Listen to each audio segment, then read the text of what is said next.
lecture we had discussed about the electronic concept of oxidation, reduction, oxidizing agent and reducing agent. Today we are going to start discussion about the competitive electron transfer reaction. Okay, first example I am taking over here. That is, suppose I have taken a beaker. मैंने एक beaker लिया है. This beaker is filled with copper sulfate solution. Okay, this solution is copper sulfate, and I have dipped zinc rod in it. Due to presence of Cu2 plus ion, this solution is blue in color. Solution's color is blue due to presence of Cu2 plus ion. After some time, what I observed that the solution color disappears. जो blue color का solution था वो कैसा हो गया है?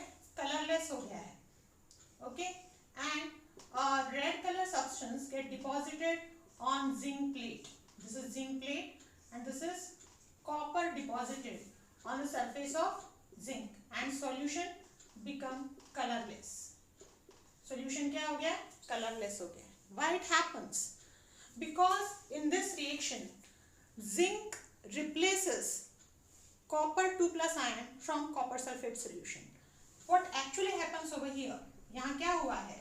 Zinc solid oxidized to Zn2 plus ion aqueous by loss of 2 electron, while Cu2 plus ion aqueous which are present in copper sulfate solution gains 2 electron and reduce to Cu solid. 2 electron cancel, so whole reaction is zinc solid plus Cu2 plus aqueous gives Zn2 plus aqueous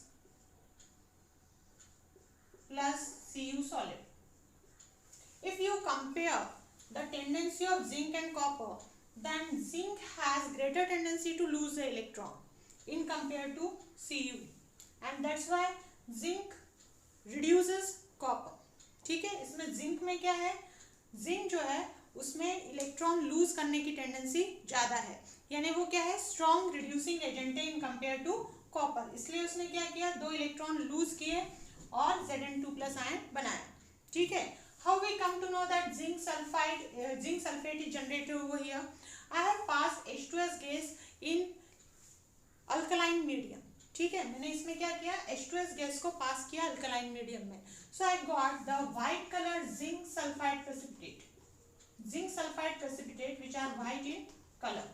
So it proves that Zn2 plus ion came into the solution. है ना? यहाँ मैंने क्या किया? H2S gas को पास किया alkaline medium में in presence of ammonia. तो यहाँ मुझे व्हाइट कलर का जिंक सल्फाइड का प्रेसिपिटेट मिला. ये तभी पॉसिबल है जब Zn2 प्लस आयन जो है वो इस रॉड से कहाँ आए हैं? सॉल्यूशन में आए हैं और जिंक सल्फेट बना है. Okay, now I want to check what is the condition in equilibrium, where the equilibrium is established at the middle of the reaction, at the reactant side it favor reactant side, or it in right hand side or product side it favors product side. So what I have done, I have taken here a solution of zinc sulfate, and instead of zinc rod I have dipped copper rod in it. The solution is colorless. Solution कैसा है? colorless है. मैंने क्या किया? zinc sulfate लिया और उसमें copper की रॉड को डिप किया. जिंक सल्फेट का सॉल्यूशन कैसा होता है? कलरलेस होता है. What I observe that there is no change in the solution after some time. Copper rod remain as it is, the solution is as it is colourless. Solution कैसा है? ऐसा क्या ऐसा ही है? कलरलेस जिंक सल्फेट का. Means copper here doesn't replace Zn2 plus ion from zinc sulfate solution. Here also I have passed H2S gas. If copper ions present over here, immediately they will give the copper sulfide black color precipitate. It is a very sensitive reaction. ठीक है, अगर उसमें जरा भी copper 2 plus ion present होता तो H2S जैसे ही ठीक है, जैसे ही हम उसमें H2S पास करते वैसे ही हमको Cu2S का precipitate मिलना था. बट Cu2S का ब्लैक कलर का प्रेसिपिटेट हमको नहीं मिलता है, which indicates that copper is not having tendency to lose the electron in compared to zinc. Zinc is having high tendency to lose the electron than copper.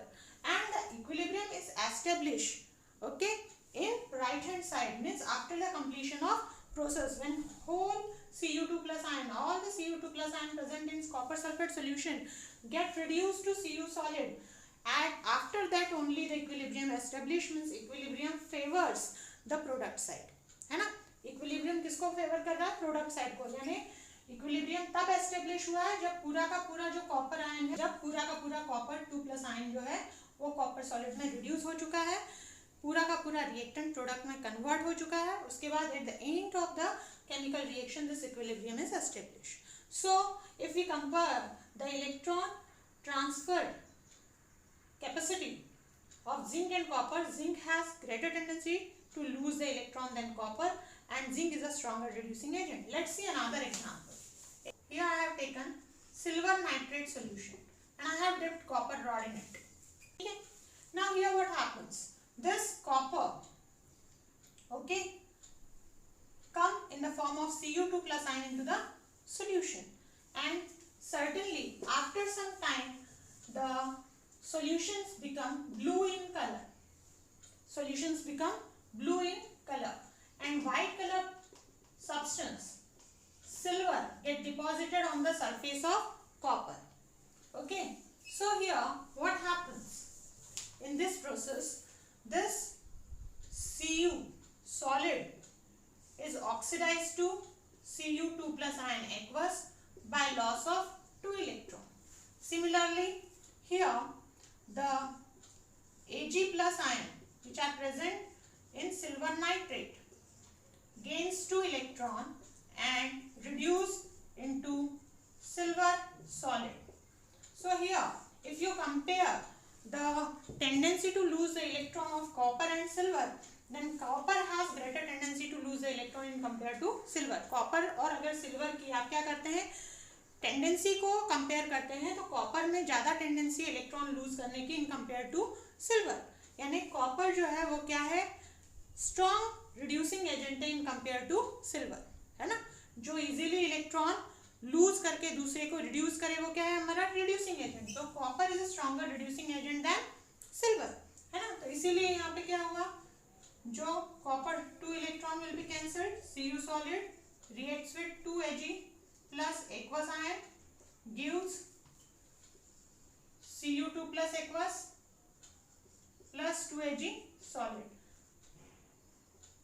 Here also if I will pass the H2S gas, okay, so here I getting only the precipitate of Cu2s. मुझे यहाँ किसके precipitate मिलते हैं, केवल Cu2s के precipitate मिलते हैं, ठीक है. ब्लैक कलर के सिल्वर सल्फाइड के प्रेसिपिटेट नहीं मिलते, which indicates that the equilibrium favours product side, है ना. यानी इक्विलिब्रियम तब एस्टेब्लिश हुआ है जब सिल्वर नाइट्रेट में से सारा का सारा सिल्वर पॉजिटिव आयन जो है वो सिल्वर में रिड्यूस हो चुका है, ठीक है.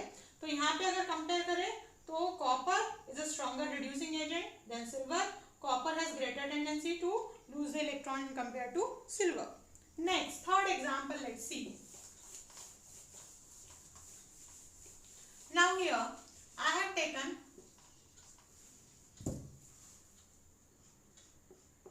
nickel sulfate and dipped cobalt rod in this solution. मैंने निकल सल्फेट का सॉल्यूशन लिया, उसमें कोबाल्ट की रॉड को डिप किया हुआ है, ठीक है. तो यहाँ पे क्या होगा, जो कोबाल्ट आयंस हैं, ठीक है, वो सॉल्यूशन में जाएंगे, ठीक है. यहाँ पे थोड़ा सा निकल डिपॉजिट होगा, ठीक है. तो यहाँ पे क्या बनेगा, और थोड़ा सा कोबाल्ट सल्फेट का सॉल्यूशन बनेगा, ठीक है. तो यहाँ रिएक्शन क्या होगी, Cu सॉलिड, ठीक है, कोबाल्ट सॉलिड जो है it going to oxidise by loss of 2 electron and gives Cu2 plus ion and Ni2 plus ion solid aqueous, Ni2 plus ion aqueous, ठीक है.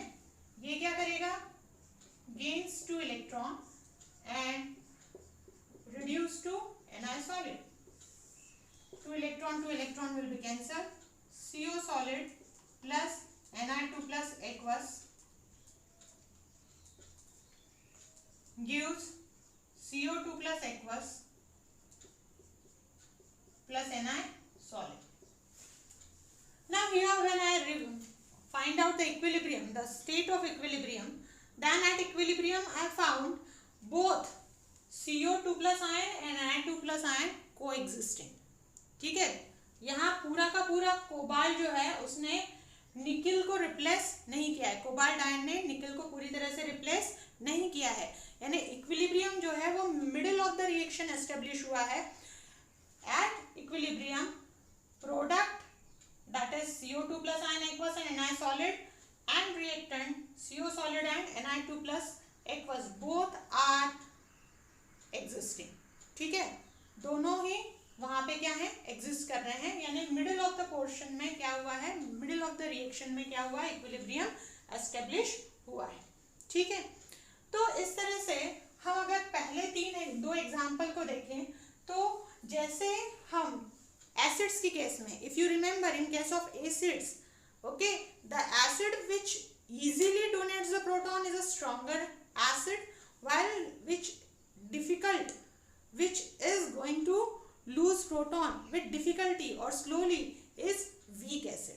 Okay, so on the basis how easily a acid is going to lose the proton, on the basis of that we have decided the strength of acid. Similarly in case of metal also, on the basis of their electron transfer or loss of electron, we can decide which particular element or which particular metal is a stronger reducing agent and which is weak reducing agent. Their reactivity can be judged on the basis of their tendency to lose the electron. ठीक है, उसकी tendency electron lose करने की क्या है, उसके basis पे हम क्या कर सकते हैं, मेटल की रिएक्टिविटी को डिसाइड कर सकते हैं, मेटल की रिड्यूसिंग स्ट्रेंथ को डिसाइड कर सकते हैं, और उसके बेसिस पे हम मेटल की एक्टिविटी सीरीज जनरेट कर सकते हैं, जिसे इलेक्ट्रोकेमिकल सीरीज कहा जाता है. ठीक है, तो इस तरह से ये जो है इलेक्ट्रोकेमिकल सीरीज, इसको हम यूज कर सकते हैं फिर गैल्वेनिक सेल को बनाने के लिए. ठीक है, in galvanic cell we can convert chemical energy with the help of spontaneous redox reaction into electrical energy. ठीक है, तो कौन से दो इलेक्ट्रोड्स को लेके हम सेल बनाए, गैल्वेनिक सेल बनाए, जिससे हमको मैक्सिमम आउटपुट मिले, लार्ज अमाउंट में इलेक्ट्रिसिटी प्रोड्यूस हम कर सके, वो हम जज कर सकते हैं on the basis of electrochemical series. So it is the importance of competitive electron transfer reaction, यानी कम्पिटिटिव इलेक्ट्रॉन ट्रांसफर रिएक्शन के बेसिस पे हम मेटल्स की इलेक्ट्रॉन लूज करने की टेंडेंसी को कंपेयर कर सकते हैं, उनकी रिड्यूसिंग स्ट्रेंथ को कंपेयर कर सकते हैं, इलेक्ट्रोकेमिकल सीरीज बना सकते हैं, और उसके थ्रू फिर हम क्या कर सकते हैं, एक अच्छा वर्किंग गैल्वेनिक सेल जनरेट कर सकते हैं, जिससे कि हमको लार्ज अमाउंट में इलेक्ट्रिसिटी केमिकल एनर्जी से प्रोड्यूस करते हैं. Okay, now next topic is oxidation number. Next topic है oxidation number. Whenever we are talking about the oxidation reduction reaction, that is redox reaction, what image is generated in our mind, that redox reaction always taking place in ionic compound, है ना. हमें ऐसा ही लगता है कि जब भी redox reaction होगी वो ionic compound में ही होगी, क्योंकि हम definition में कहते हैं there is complete transfer of electron from one species to another species, है ना. एक जो species है या element है वो electron lose करेगा, दूसरा उसको gain करेगा, जो lose करेगा उसका oxidation होगा, दूसरा जो gain करेगा उसका reduction होगा. That means generally it takes place in ionic compound only. This type of image is generated in our mind, but it's not true. Okay, let's see the example. H2 gaseous, 2 molecule react with O2 gaseous, gives 2H2 gaseous. This reaction will not takes place in normal condition. Normal condition में कभी भी नहीं होती है ये. जब आप dry hydrogen, pure hydrogen gas और ऑक्सीजन गैस के मिक्सचर को लेंगे और उसमें इलेक्ट्रिक आर्क पास करेंगे हाई टेम्परेचर पे, तब क्या बनेगा, वाटर बनेगा.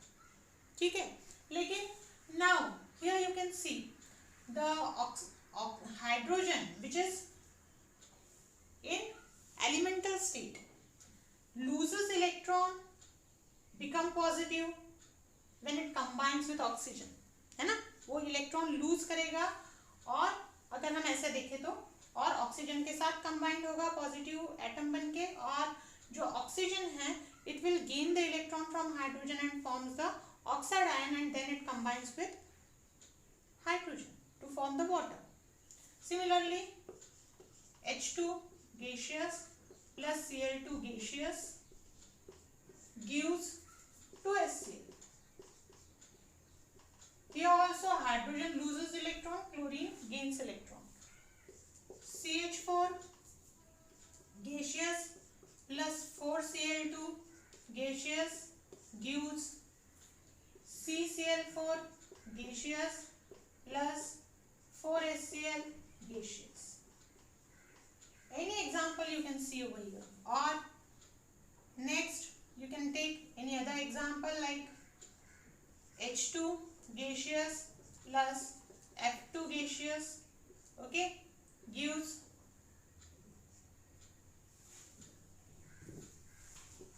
in all these three example, look at here, है ना, इन तीनों एग्जाम्पल में देखिए तीनों भी पोलर कोवेलेंट कंपाउंड है, they are not purely ionic, purely covalent, ठीक है।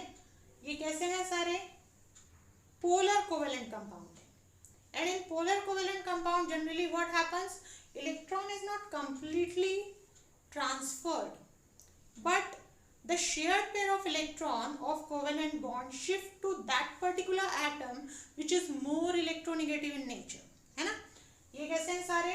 हमारे पोलर कोवेलेंट कंपाउंड है। और पोलर कोवेलेंट बॉन्ड में क्या होता है, जो शेयर्ड पेयर ऑफ इलेक्ट्रॉन है वो उस एटम की ओर शिफ्ट होता है जिसकी इलेक्ट्रोनेगेटिविटी ज़्यादा है, और जिसके कारण वहाँ क्या होता है, पार्शियल चार्जेस डेवलप होते हैं। जैसे यहाँ पे इसका जीरो है ऑक्सीडेशन चार्ज, इसके ऊपर भी चार्ज क्या है, जीरो है, लेकिन यहाँ पे इसके ऊपर चार्ज कितना आ गया है, +1, पार्शियल प्लस चार्ज डेवलप हुआ है, और इसके ऊपर पार्शियल निगेटिव चार्ज डेवलप हुआ है ऑक्सीजन के ऊपर। सिमिलरली यहाँ पे भी इनके ऊपर चार्जेस कितने हैं, जीरो है, बट यहाँ पे इसके ऊपर +1 चार्ज डेवलप हो गया, इसके ऊपर -1 चार्ज डेवलप हो गया। पार्शियल चार्जेस डेवलप होते हैं। हमने पढ़ा हुआ है बॉन्डिंग में that if HCl is there, then this shared pair of electrons shift towards the chlorine due to more electronegativity of chlorine, and it develops negative charge, partial positive charges develop on hydrogen, ठीक है। तो फिर इन covalent compounds में जो polar covalent compound है, ठीक है, उनमें भी क्या होता है, इलेक्ट्रॉन शिफ्ट होता है, कंप्लीट ट्रांसफर नहीं होता पर शिफ्ट होता है। इनमें भी रेडॉक्स रिएक्शंस पॉसिबल है, ठीक है। तो इसलिए फिर एक प्रैक्टिकल मेथड डेवलप की गई to explain the redox reaction, that is oxidation number method, ठीक है।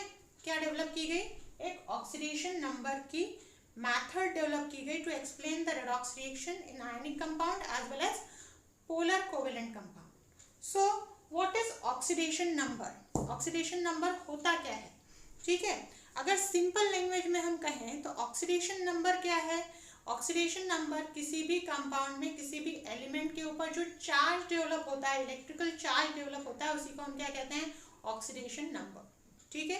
किसी भी कंपाउंड के किसी एलिमेंट में, ठीक है, जो भी चार्ज डेवलप होगा रिएक्शन के बाद, जो इलेक्ट्रिकल चार्ज उसके ऊपर आएगा, वही उसका क्या है, ऑक्सीडेशन नंबर।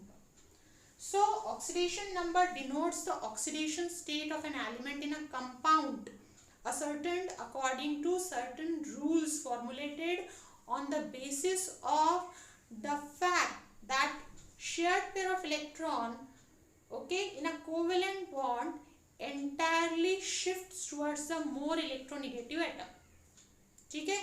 जो ऑक्सीडेशन स्टेट है किसी भी कंपाउंड के एलिमेंट की, ऑक्सीडेशन नंबर क्या है, किसी भी कंपाउंड में एलिमेंट की उसकी ऑक्सीडेशन स्टेट है, किसी भी कंपाउंड में एलिमेंट की ऑक्सीडेशन स्टेट ही क्या है, ऑक्सीडेशन नंबर है।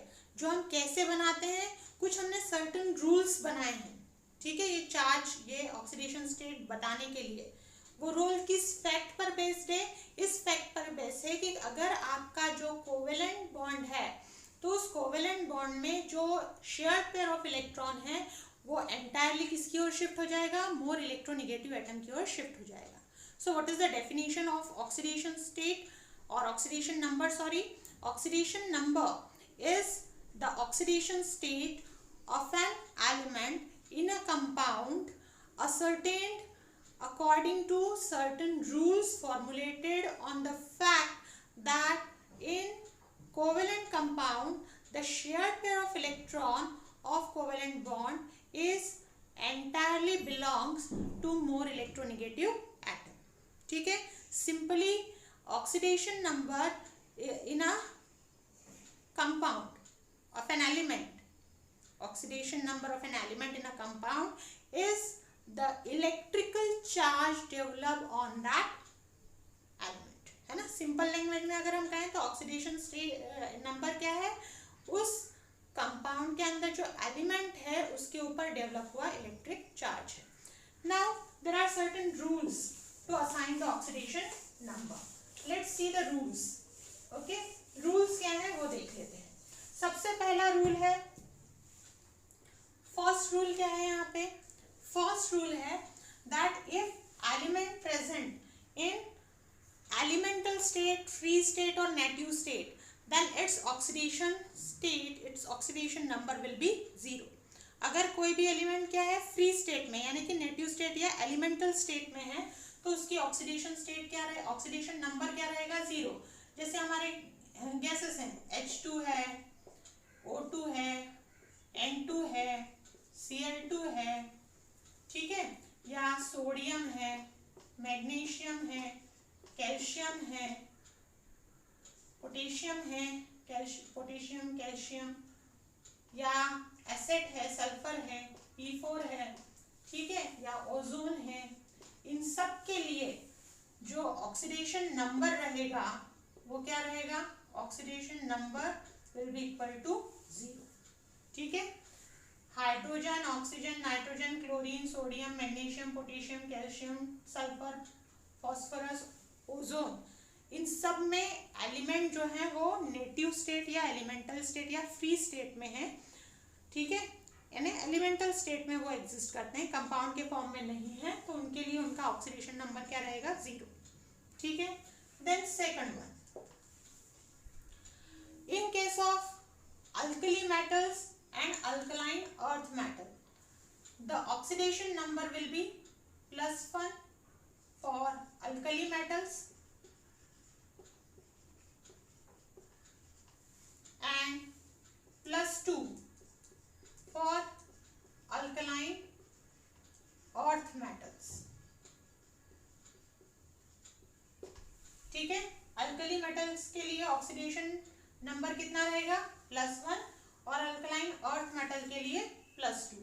अल्कली मेटल्स कौन सी हमारी, सोडियम हो गया, लिथियम हो गया, सोडियम, पोटेशियम, रुबिडियम, सीजियम, ये सब के लिए ऑक्सीडेशन स्टेट कितनी रहेगी, +1.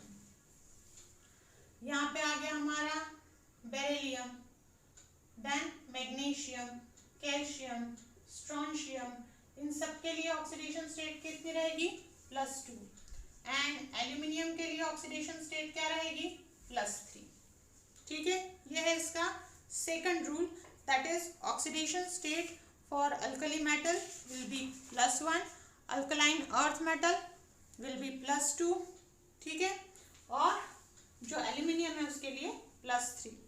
अगर सिंगल एटम से मिलकर बना हुआ आयन है, सिंगल एटम से मिलकर बना हुआ आयन है, जैसे Na+,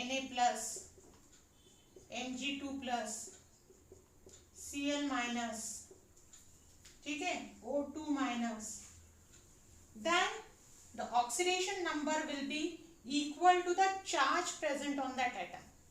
ठीक है, अगर सिंगल एटम से बना हुआ कोई आयन है तो उसका ऑक्सीडेशन नंबर उसके ऊपर प्रेजेंट चार्ज के इक्वल रहेगा. जैसे सोडियम के ऊपर 1 पॉजिटिव चार्ज है तो उसका ऑक्सीडेशन नंबर हो गया 1. मैग्नीशियम के ऊपर +2 चार्ज है तो इसका ऑक्सीडेशन नंबर हो गया +2. इसका ऑक्सीडेशन नंबर क्योंकि इसके ऊपर 1 चार्ज है तो इसका हो गया -1, इसका हो गया -2. ठीक है, तो अगर सिंगल एटम, दूसरा रूल क्या कहता है कि अगर सिंगल एटम से बना हुआ कोई भी आयन है तो उस आयन के ऊपर जितना चार्ज रहेगा वही उसका ऑक्सीडेशन नंबर रहेगा. और अगर अल्कली मेटल्स हैं तो अल्कली मेटल्स के लिए ऑक्सीडेशन नंबर हमेशा कितना रहेगा, +1 रहेगा। अल्कलाइन अर्थ मेटल है तो उनके लिए +2 रहेगा। एल्यूमिनियम के लिए ऑक्सीडेशन नंबर कितना रहेगा, +3 रहेगा। ठीक है, देन थर्ड रूल। ठीक है, अब देखते हैं हम थर्ड रूल। थर्ड रूल क्या कहता है, it tells about the oxidation number of oxygen. ठीक है, always for oxygen oxidation number will be -2 in normal case. In normal case, normal case में हमेशा जो ऑक्सीजन है उसके ऊपर जो चार्ज रहेगा, ऑक्साइड आयन जब भी वो बनाता है तो उसके ऊपर चार्ज कितना होता है, -2। तो इसकी जो ऑक्सीडेशन नंबर है वो हमेशा कितना रहेगा, -2। But if oxygen exist as peroxide, ठीक है, like Na2O2 H2O2, peroxide की फॉर्म में अगर ऑक्सीजन प्रेजेंट है, where structure if you will see it is H single bond O single bond O single bond H. So in that case the oxidation number of each oxygen is -1।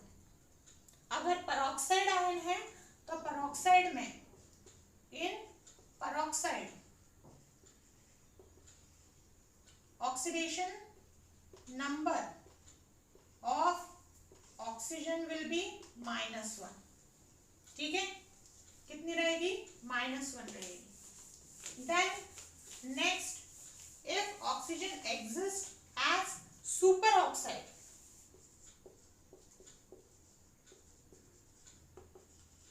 अगर वो super oxide के form में है, ठीक है, जैसे हमारा KO2 हुआ, RbO2 हुआ, okay, in that case oxidation number of oxygen will B -12। कितनी रहेगी ऑक्सीडेशन नंबर, हमेशा -12 रहेगा। ठीक है, and if oxygen combine with fluorine, तो आपको पता है सबसे ज्यादा इलेक्ट्रोनेगेटिविटी पूरी पीरियोडिक टेबल में किस एलिमेंट की है, फ्लोरीन की। 4 highest electronegative element in periodic table is fluorine. तो इलेक्ट्रोनेगेटिविटी उसकी ऑक्सीजन से भी क्या है, ज्यादा है।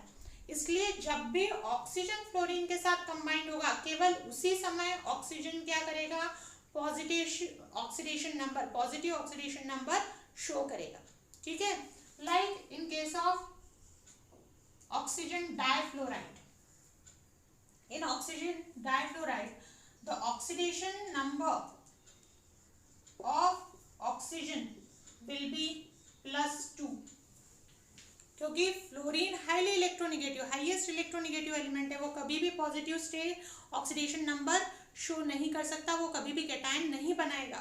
तो इसलिए उससे कम इलेक्ट्रोनेगेटिव एलिमेंट ऑक्सीजन जब फ्लोरीन से कंबाइंड होगा तो ऑक्सीजन क्या करेगा, कैटायन की तरह बिहेव करेगा। वो क्या करेगा, इलेक्ट्रॉन को शिफ्ट यानी इलेक्ट्रॉन को लूज करेगा, ऐसा हम कंसिडर करेंगे, यानी इलेक्ट्रॉन पेयर टोटली फ्लोरीन की ओर शिफ्ट हो जाएगा।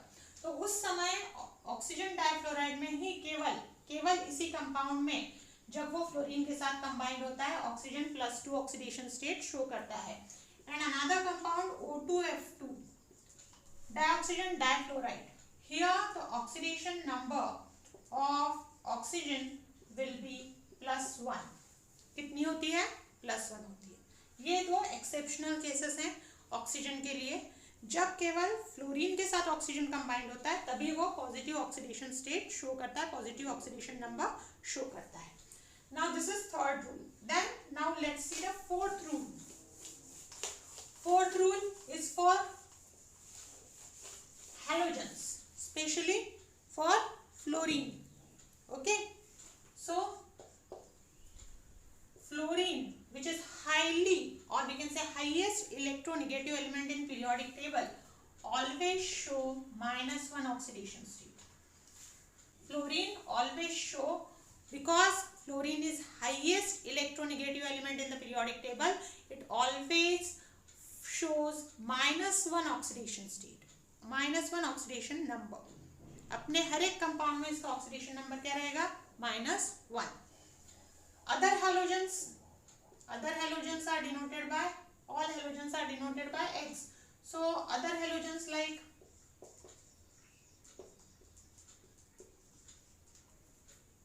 chlorine, bromine, iodine, they also show -1 oxidation number